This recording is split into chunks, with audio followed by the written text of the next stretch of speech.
Il ne faut pas traiter les choses de Dieu à la légère. Pour toute chose, nous devons aller à lui et le consulter, que ce soit pour la vie individuelle, pour la vie de famille, la vie de l'Église, que ce soit pour un petit ou pour un grand ministère. Nous devons aller à lui. Alors seulement nous pourrons sentir la nouvelle vie couler en nous, dans notre famille et dans l'assemblée. Lazare assis à table est le type de la puissance de résurrection valable pour nous. En effet, si nous sommes devenus une même plante avec lui par la conformité à sa mort, nous le serons aussi par la conformité à sa résurrection. Romains 6, 5. La mort et la puissance de résurrection vont ensemble. Souvenez-vous-en. Lorsque nous sommes nés de nouveau, nous sommes entrés au greffé dans la mort et la résurrection du Seigneur Jésus-Christ. Le mot « hanté » signifie greffé.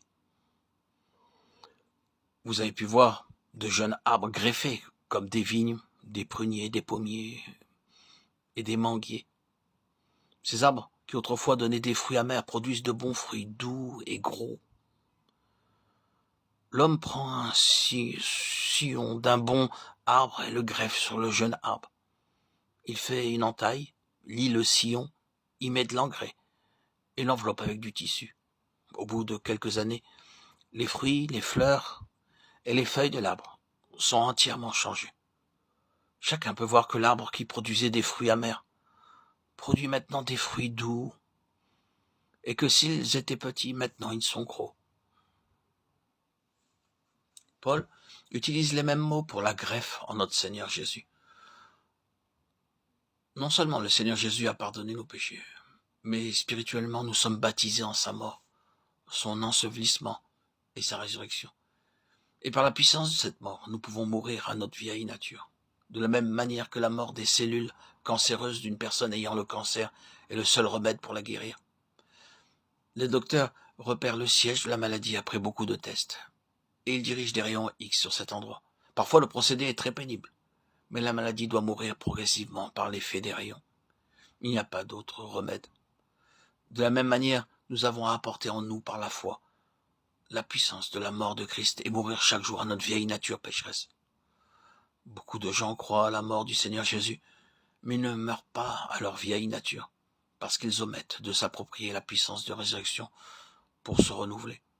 De même que nous sommes devenus une même plante dans la mort du Seigneur Jésus, Romains 6, 5. Ainsi nous le serons par la conformité à sa résurrection. Il est très important que nous réclamions par la foi à chaque instant et chaque jour la puissance de résurrection pour avoir une vie triomphante et victorieuse. Chaque fois que nous lisons la Bible, nous devons prier auparavant. S'il y a un service à faire, nous devons prier et travailler ensuite. Nous devons recevoir par la foi la puissance de résurrection pour toute chose. Le don de Dieu doit être reçu constamment. C'est une foi active et vivante. Comme Paul le dit dans Galates 2:20, la foi du Fils de Dieu par notre foi. Paul atteste que Christ vit en lui. La vie que je vis maintenant, dit-il, je la vis par la foi du Fils de Dieu. Ce doit être une foi active et vivante. Vous devez être conscient que le Seigneur Jésus-Christ vit en vous et ainsi mettre en œuvre la foi pour tous vos besoins, vos responsabilités et vos épreuves.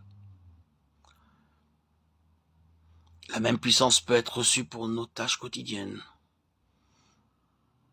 De la même manière, nous recevons la même puissance pour le temps de la tentation ou de la souffrance. C'est une merveilleuse puissance que nous avons à notre disposition. Pour toutes nos responsabilités, nos besoins, nos épreuves, nous recevons en nous, par la foi, premièrement la puissance pour mourir à nous-mêmes, deuxièmement la puissance de la résurrection. Les deux vont de pair.